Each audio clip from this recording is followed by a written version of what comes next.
Hello and welcome back to Pin My Podfic. This is chapter 4 of I'll Be Wherever I Want to Bitch by TanaraRay. Now, this one, yeah, I think this one is the one that I'm gonna for like today, and yeah, basically, yeah. I'm not sure if production will be slower on videos, but as I'm recording this, I'm thinking up of a new what was it called, a new schedule, posting schedules for y'all, because I am making too many videos and I am putting up not a lot of them. So yeah, stay tuned. I don't know when this video is gonna be posted, it's already gonna be on the using the new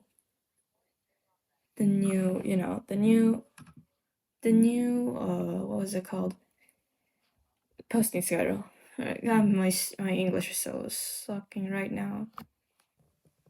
When Katsuki came here, he wanted answers, a solution, not more questions.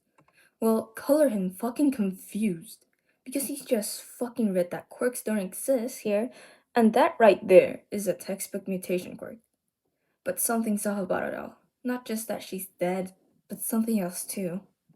He avoids stepping into the puddle of blood next to her arm hole thing next to her shoulder and crouches over her head.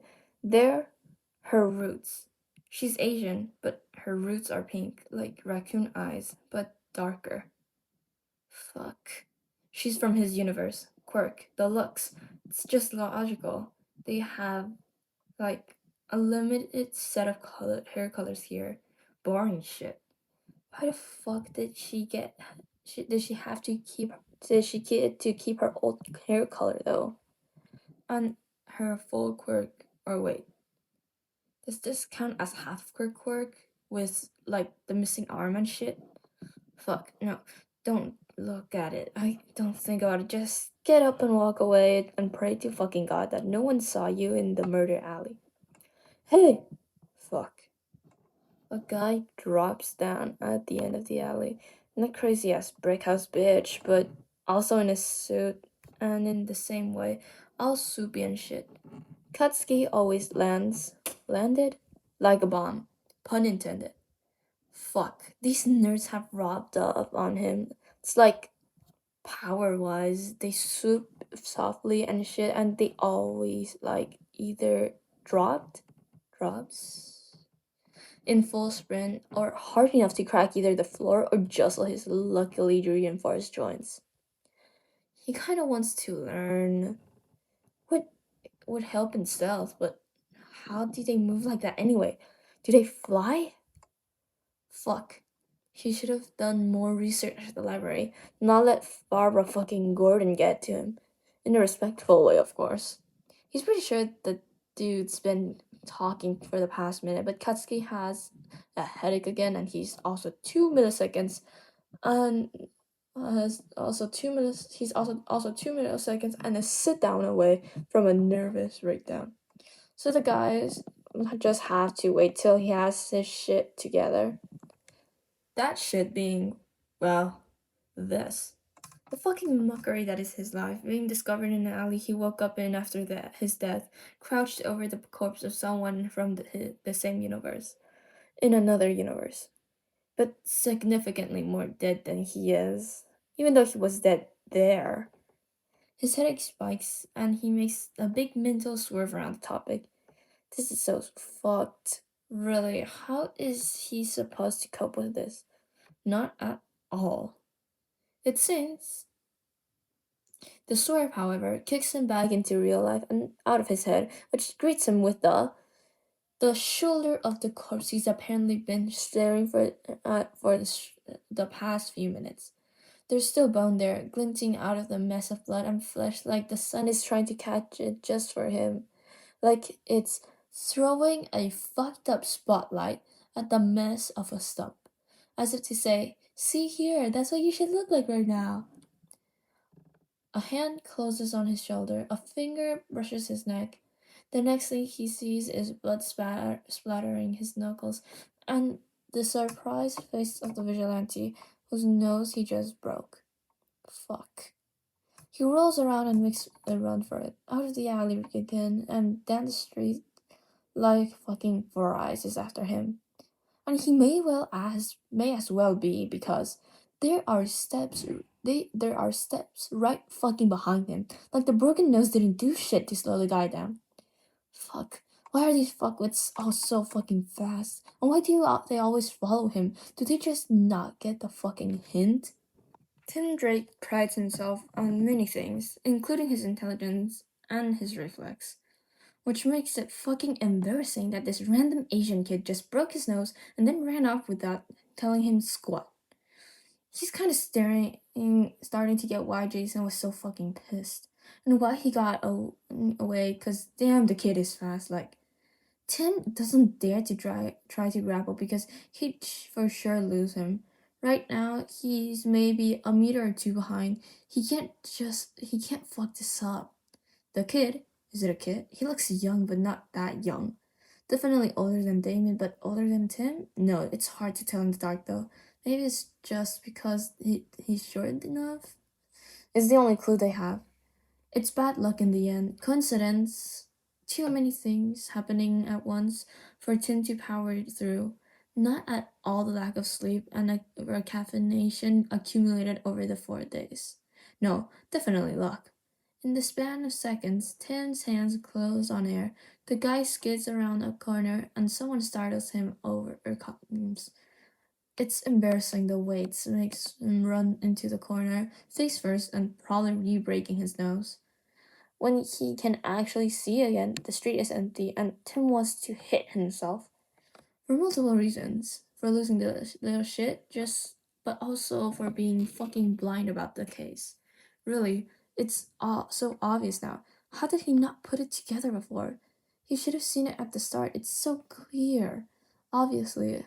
Obviously, it's human experimentation. Of course, it all makes sense.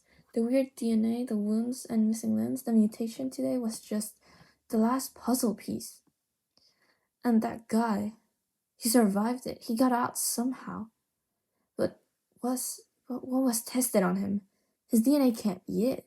He wouldn't be even alive then. But he's also not obviously injured or has some kind of mutation. It's annoying, is what it is. He has the fucking puzzle now. Just the last piece got lost in the fucking couch cushions, and now it's frustratingly complete for however long it takes for the bastard to turn up again. He returns to the alley while resetting his nose and starts investigating the body. Hey, oh, we got another one. Robin, please confirm. Another body? Yeah, your thesis led me right to it, but it's different. It has some kind of mutation, still dismembered and dead, but definitely a meta. So I was right. Odysseus is Hood's kid. Well, probably. What did he search for? He webbed the history, wanted me to think he was looking for trains out of Gotham. I'm almost finished recovering his searches. Give me like 2 seconds. Tim will bet a fucking shit ton of money on a month's supply of coffee beans that it's something with human experimentation.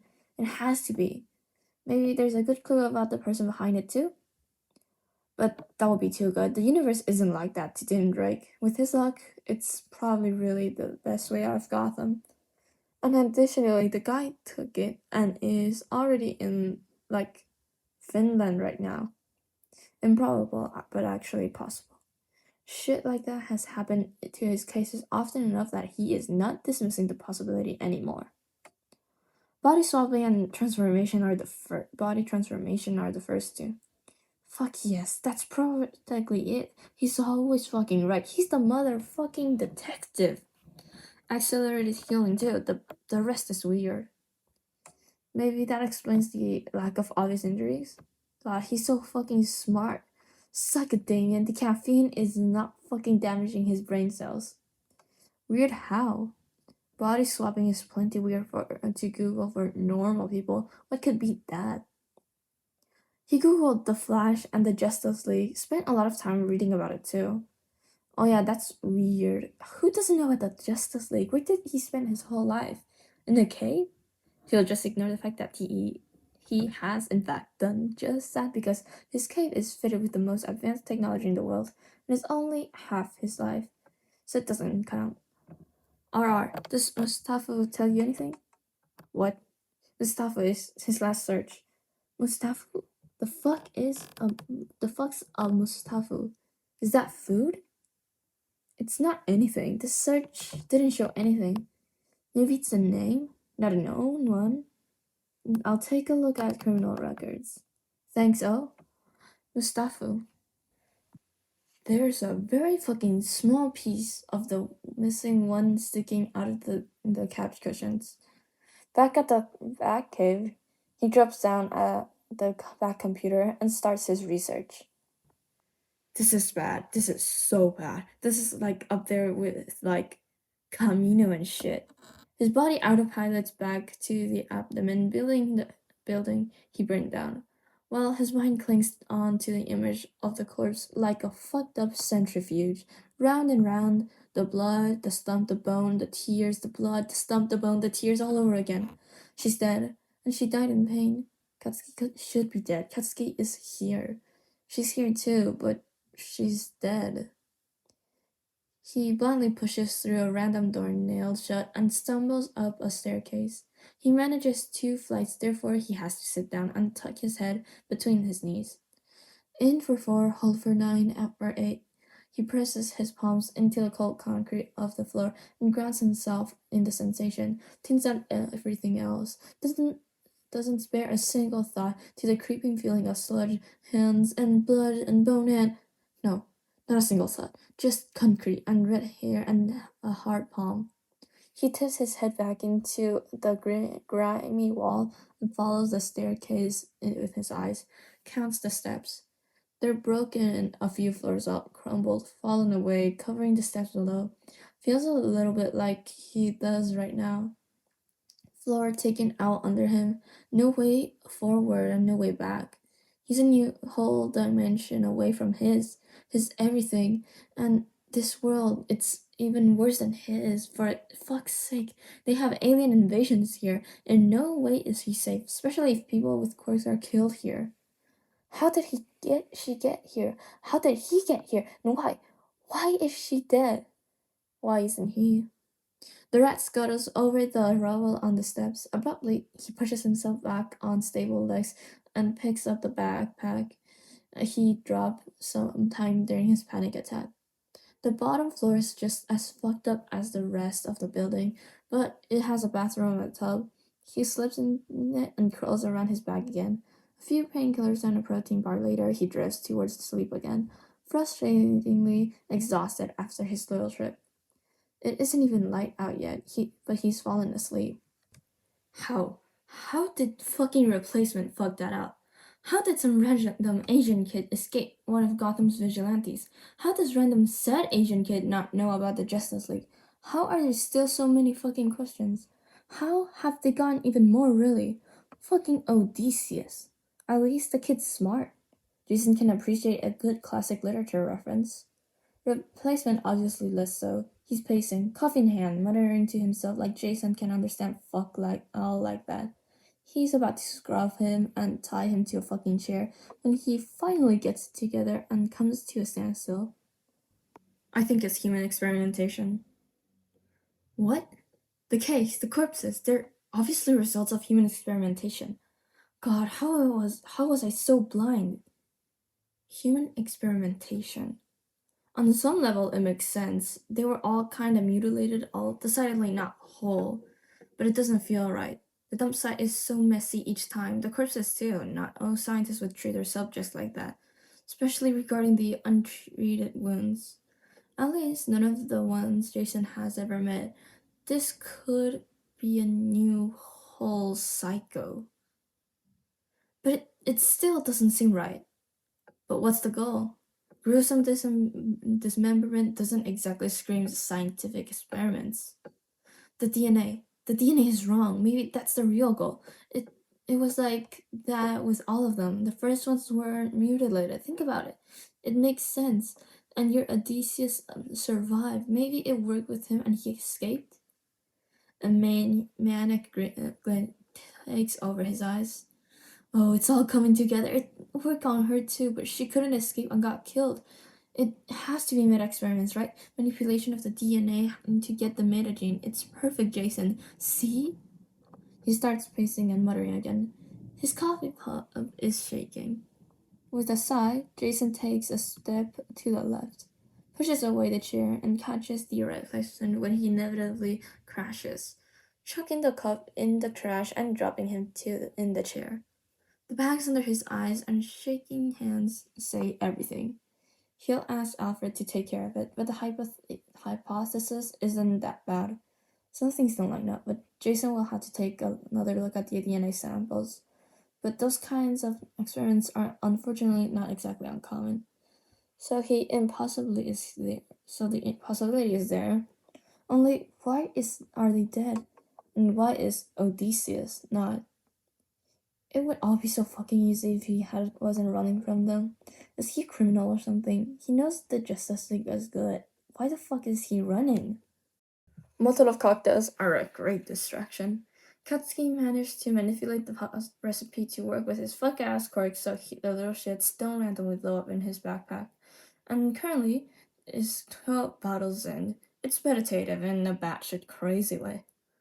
He'll just ignore the way it goes decidedly into evil territory and strongly distances itself from simple self-defense. He's injured. He's allowed to take up some drastic measures. The running and punching opened up some stitches in his arm, and he had to fix when he woke up sometime during noon. In a fucking puddle of his own blood, and with numb legs.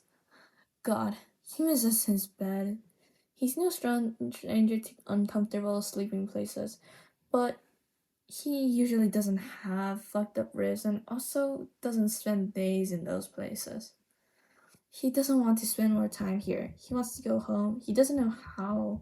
He doesn't know shit, really. But he knows how to make Molotov cocktails, so everything's fine. All fine. He'll concentrate on the problem at hand, the body. He doesn't know who investigates shit like that here. But that alley guy was too fucking busy with Chase and Katsuki to be the one responsible.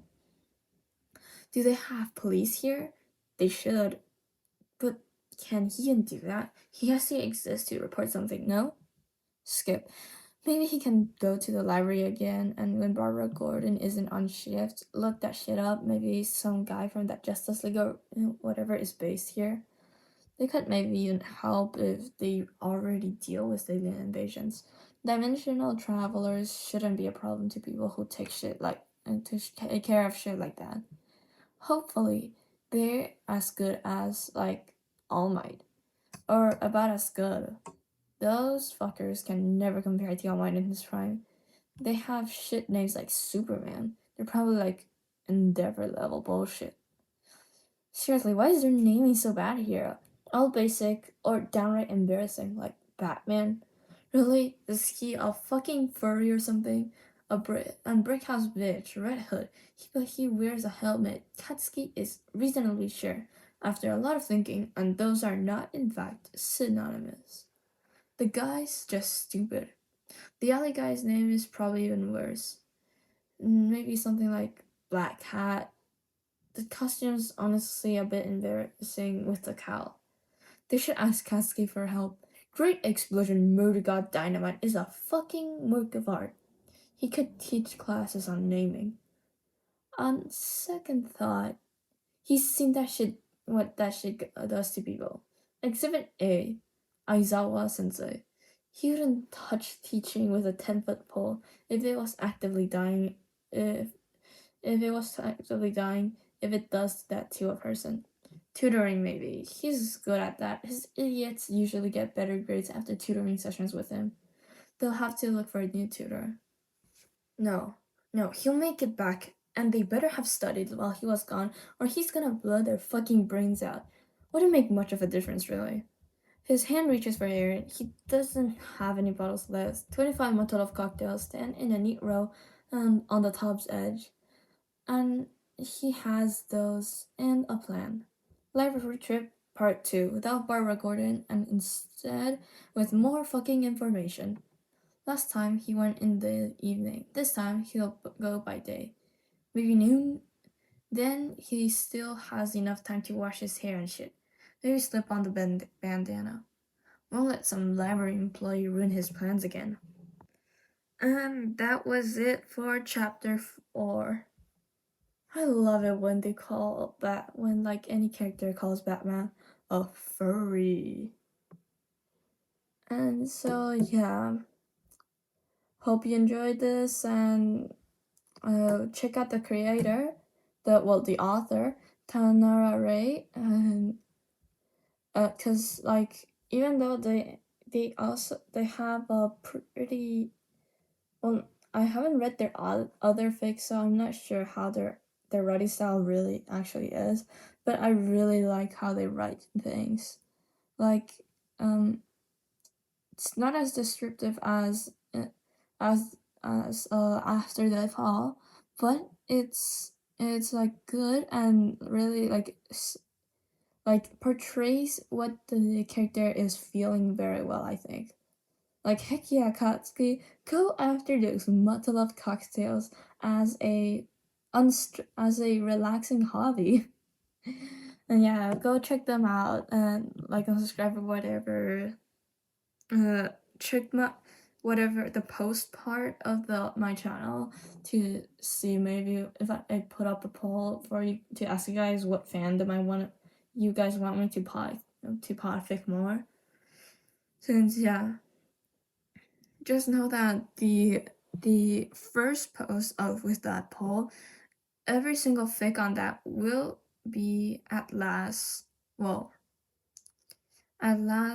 they will all be like podfic at some point.